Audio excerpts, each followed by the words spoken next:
So we've fashioned up these bark peelers. You can actually buy a tool, a metal tool, kind of like you get the drawer knives and things like that. You can buy a bark peeler, but we're just going to go a bit old school, and we've just fashioned up these wedges really. So I've got a short one, Dustin's got a bit of a longer one, so if he wanted to kind of stand up he could, because some of the generally the bark peelers are fairly long tools, so you can stand up and do it. But these are, although they look like, you know, big trees, they're not really very big trees at all to be peeling bark from. So a proper bark peeling tool would be used on a much larger log. But it's doing the job. It's working exactly, really well. It's doing the job, and it's just simple wedge shape. And I've rounded it off with a knife, so there's no sharp edges to it. And actually, it's just a case of just around the knots where it sticks to the knot. It just releases it, doesn't it, from the pressure of the knot. And you're not like stabbing it in or anything, because otherwise that's going to punch through the bark. You're just gently guiding it. But I was saying to Dustin, it still doesn't beat using your hands. No. Because you can really feel the log when it's going to split. You can't really feel it through this stick into the bark, but with your hands, you can feel when the bark's going to split and when you need to ease off. So yes, it's a bit more time consuming with our hands, but it's just knowing that we're not splitting the bark, because we really need these pieces in a solid form as much as possible. But inevitably they will split. What's really interesting, I don't know if you can see it yet on the camera, but you probably see up that end, the inside of the bark goes yellow almost instantly. As soon as it's exposed to the air, it's like oxidized almost. It just starts going yellow. Now that's obviously some sort of chemical reaction. I'm not a scientist, so I don't really know the technical reason why it's doing it. I just know that it's obviously to do with air. It's been exposed to oxygen, and probably our hands. Maybe our hands are reacting with the bark a bit and making it turn yellow. But I was saying to Dustin as well, it's kind of like what those mushrooms, isn't it? You can bruise certain mushrooms by pushing them, and they go a purpley colour. Yeah, they do. It's almost like that. You can push this inner bark, and then it goes like a yellow colour. So it's really weird. But yeah, it's interesting. So we've got about 4 more of this size log to do to maybe at least cover 3/4 of the shelter at least. At least. We've got some other pieces of bark which we've stored in the lake, which we got out. So which were quite dry. Which dried up so fast in days. Yeah. 2 days we left them, 3 days we left them maybe, and then they were rigid already. They started to curl up. So we need to get these on the shelter as quick as possible. But we're slowly getting there with the bark peeling, and we're just trying to take our time and not split the logs. So we'll peel a few more of these, and then we'll catch up with you guys when we're putting them on the shelter.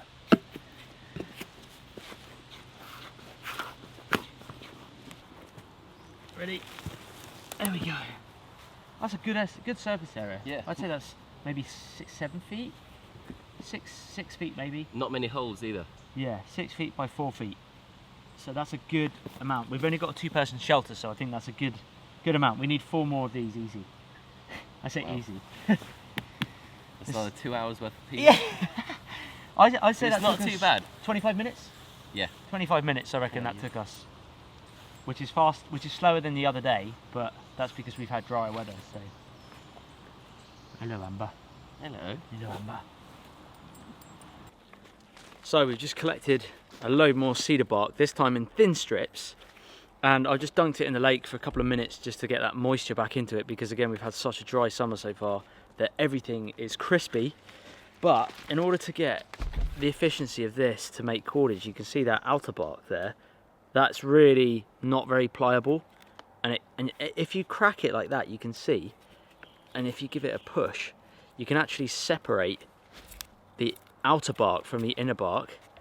And often it's easier I find, to just wrap it around your hands to begin with, and that cracks, it almost puts little right angles in the bark itself, and it cracks it like there, and that then allows you to peel off the outer bark and get to the inner strands, which is what the best part of the cordage is those inner strands. It's actually easier when it's not wet to do this. But if you look, I'll show you a bit that I did. Here's one I made earlier, Blue Peter style. Here is what it looks like without, there you go. It peels like that. Can you see that? Hopefully you guys can see that. So you just peel it away from the outer bark, from the inner bark, and this stuff is the really good, look, it's really pliable now. Just wraps around my finger, a couple of fingers, and that's what's going to get our binding. We're now going to punch a hole into the bark itself with a knife, wrap this through that, lay the bark on top of the wigwam structure, and hopefully everything will constrict and dry, and it should all tighten up. So that's the plan. Again, cedar. Everything is cedar so far except the frame, which is hazel. Very cool, useful resource, isn't it, Dustin? Cedar? Really good. It's a great resource. Look at that. Tiny little ball. So we're going to use that as our cordage as well as our roofing material. Get it on. Get that bark on.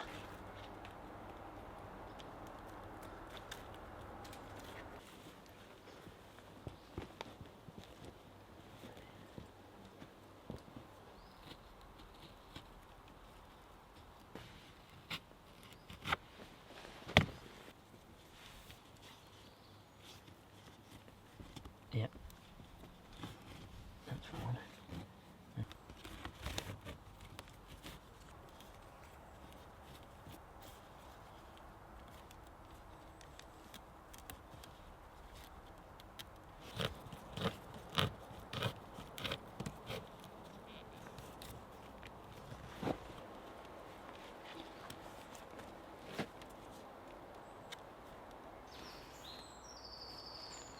Look at it.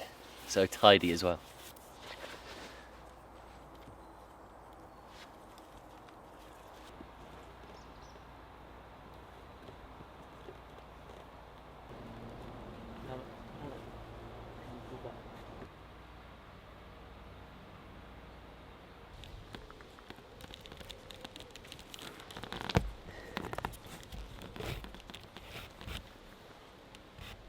Yeah.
So we're making progress on the wigwam roof. What we've got is about six, maybe six, I think about 6 pieces of large pieces of bark.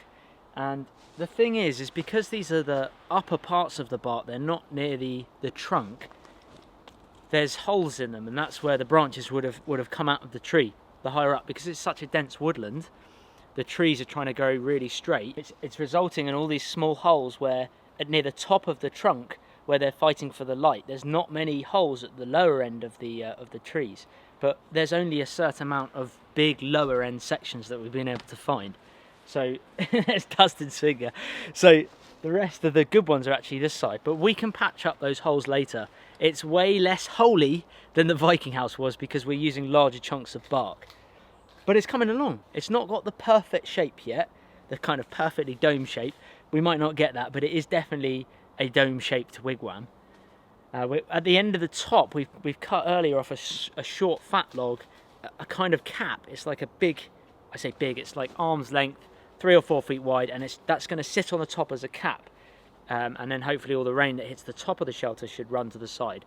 Like I say, the holes we're going to fill later.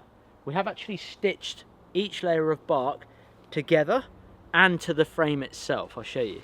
So where the bark joins each other, we've stitched it like this with a knife, punched a hole in, and we've used cedar cordage. This is from the other day, and it's now rigid. Exactly like I said, it would shrink, and everything's shrunk.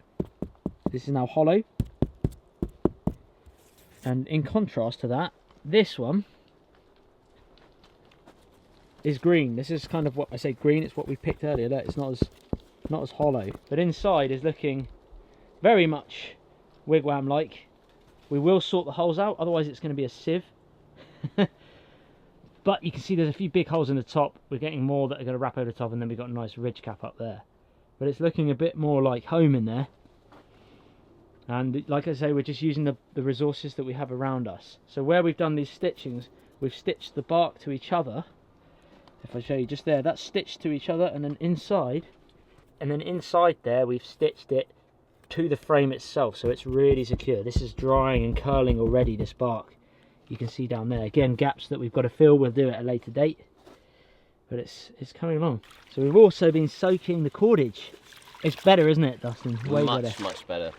Much stronger as well. Just needed that little bit of moisture. Yeah. And it takes away that brittleness of the fibres, and it's just more really good. Pliable. And also when it dries, when we've tied it and it dries, it'll hold tight really well. Hello. That's the plan.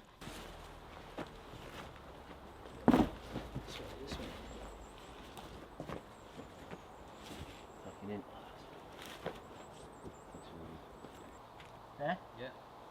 Oh, where's my stick? Is the stick through? Yeah, got it. Are they? And then the stick. Yeah, the stick has the. Tell me, do you want the stick out? Yeah.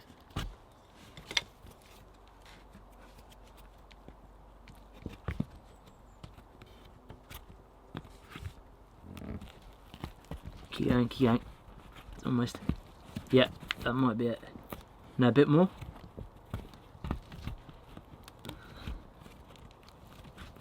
Got it. And then I'm just doing, because it's wet, it's nice and flexible.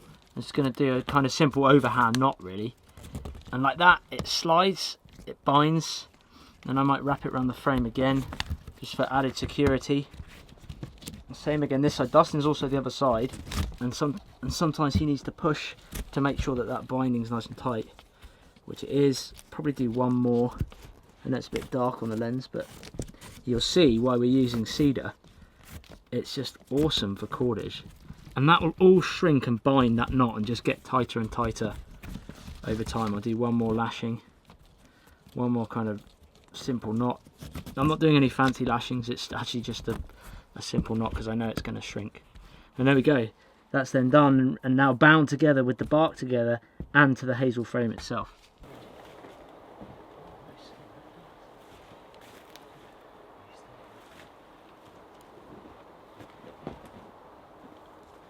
Right, we're going to call that a day on episode 2 of the Wigwam. You can see it's coming along quite a bit better now. There's a good shape to it. As I said earlier, there's plenty of holes which we will sort out, we're hoping that maybe we'll either do the overnighter, the first overnight, in the next episode of this series, or potentially the one after. So we're not sure yet, but we're really close to doing it. And to be honest, we can still do an overnighter in it, even with the holes. You know, if it rains, it rains. That's just, it'll all be at your expense. So it'll be a bit of a good episode when we do it. We're going to do some awesome stuff as well in that episode. I just wanted to say, check out Dustin's channel as well, Bushcraft Tools. There's a link in the description. But also head on over to Dad's channel, TA Fishing. He's currently out on the boat doing some fishing. He's been fishing quite a bit lately. So links to his channel as well will be in the description below or up here somewhere. Traditionally, I believe in the eastern, little fact, in the eastern parts of the North America, I believe they used birch bark. They had massive silver birch trees. I think they're still there. Big old silver birch trees, which is probably even easier to work with than cedar. So they use those. We're just using cedar, and I told you why it was a bit holy earlier. But that's traditionally what they would have used.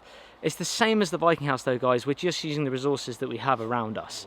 You know, I'd love to get big, huge slabs of silver birch, but unfortunately I can't do that. So we're just using what we've got around us. We're going to round off this episode probably by a bit of food and cooking, but I hope you've enjoyed it. Thanks so much to everyone tuning in every week. Massively appreciate it. If you did enjoy this episode, maybe give it a thumbs up, and if you're not subscribed already, hit the subscribe button, tick the little bell.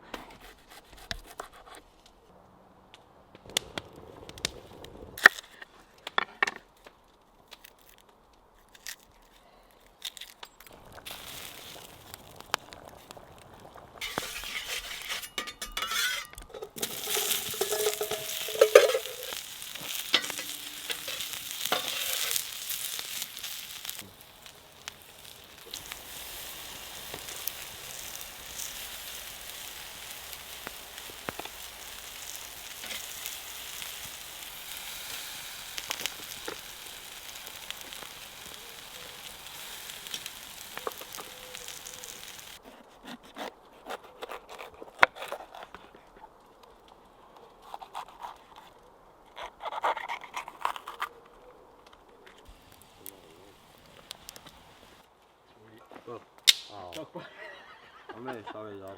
Don't be sorry, she's loving that now. There you go, mate.